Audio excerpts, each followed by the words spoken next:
You're working harder than ever, saying yes to whatever is asked of you and raising your hand for every opportunity. So, why aren't you getting promoted? Many high performing leaders really don't know what it takes to advance. They hold outdated beliefs about advancement that are holding them back. I'm Suzanne El-Naggar, executive coach and founder of VantageShift. I empower leaders to transform from reactive to strategic, to lead with clarity and confidence, and to amplify their impact. This video is part one of a three-part series on getting promoted as a corporate leader. Let's examine 4 behaviors you need to stop doing if you want that promotion. I'll talk about the motivations behind them and why they're bad for your career. First, stop working harder. Many leaders push themselves relentlessly.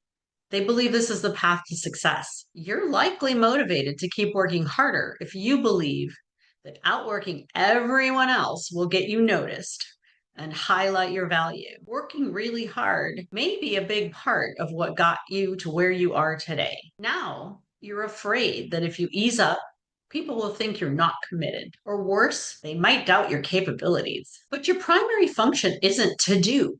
It's to lead. Senior roles require strategic thinking, not just execution. If you're working hard on all the details and tasks, you're not demonstrating the skills needed at the levels above you. Overworking leads to burnout. When you're burned out, how are you supposed to engage in the higher level thinking that's required of you? To get promoted, you need to be seen as decisive, creative, and energetic. You can't do that when you're exhausted. Working really hard can also make you irreplaceable in your current role. When you're the one doing all the work, you're actually making it harder to promote you because, well, who's going to do all that work if you don't stay in that role? You're essentially ensuring that you'll be stuck where you are. Working yourself to exhaustion is also modeling the wrong behavior. Leaders at higher levels don't simply work harder themselves.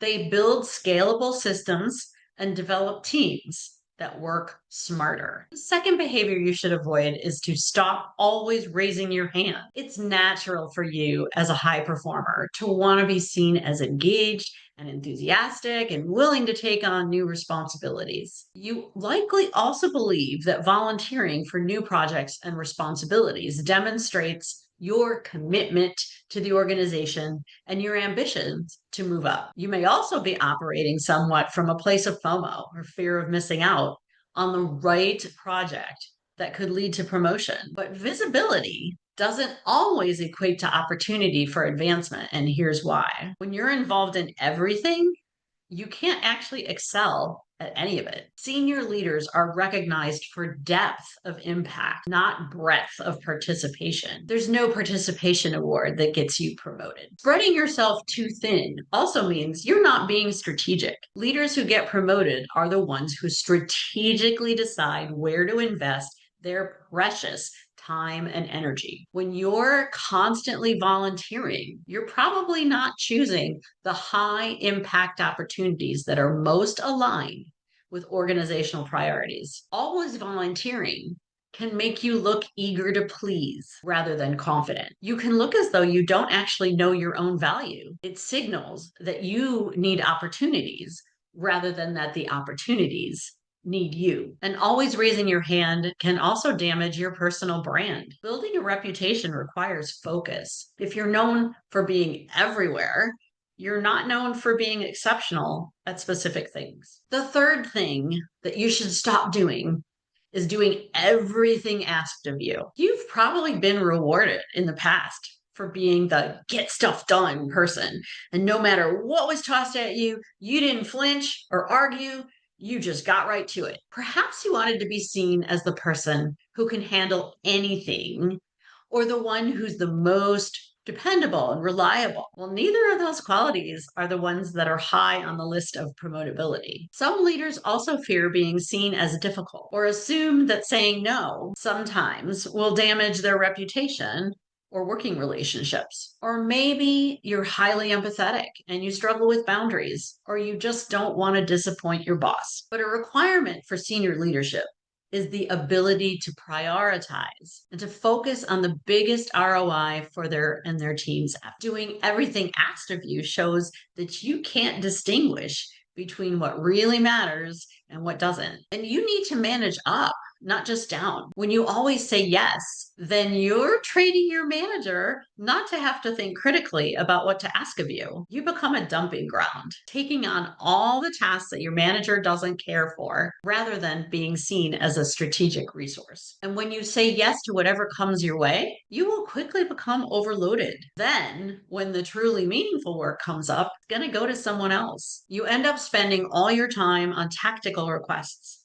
and sacrificing the strategic work that would actually advance your career. When you're consistently engaged in every task that comes your way, you're likely not developing your team. By agreeing to take on so much work, you're limiting the organizational capacity, and that makes you less promotable. Doing everything asked of you also means that you're not operating at the next level. If you're executing on every request, you're not thinking strategically about direction for your team, your function, or for the organization as a whole. You also need to stop always letting others claim the spotlight. Many of us who grew up in the US were taught not to brag. That idea was drilled into my head from a very young age.